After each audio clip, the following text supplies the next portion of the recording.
ગુરુની આજ્ઞા અનુસાર એ પૃષગ્ન મહારાજ દરેક કાર્ય કરતા, ગુરુને પૂછ્યા વગર કાંઈ કરતા નહીં, ગુરુને ભગવાન માનતા. અને વાત પણ સત્ય છે, ગુરુ છે ભગવાનનું જ રૂપ છે. એટલા માટે તો આપણે બોલીએ ગુરુર બ્રહ્મા, બ્રહ્મા છે એ ગુરુ છે. ગુરુર વિષ્ણુ, ગુરુ છે વિષ્ણુ પણ છે. અને ગુરુદેવો મહેશ્વર, મહેશ્વર એટલે કે શિવ, ગુરુ છે ને એ શિવનું સ્વરૂપ પણ છે. અને એટલા માટે તસ્મૈ શ્રી ગુરવે નમઃ, એ ગુરુદેવને આપણે વંદન કરીએ છીએ. બીજું કે ગુરુ છે ને એ દશાનન છે, જેને 10 મસ્તક છે. દરેકના ગુરુને 10 મસ્તકો હોય. કેવી રીતે? તો કે ગુરુર બ્રહ્મા, બ્રહ્માજીના કેટલા મુખ છે?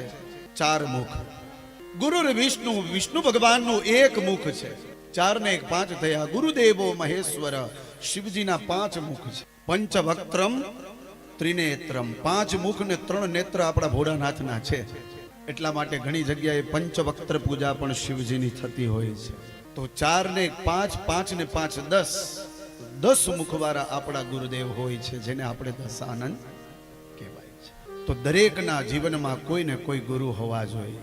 ગુરુ ધારણ જો કરેલા હશે ને તો એ ગુરુદેવ આપણો બેડો પાર કરી દેશે. પણ એ સત્ય ગુરુ હોવા જોઈએ.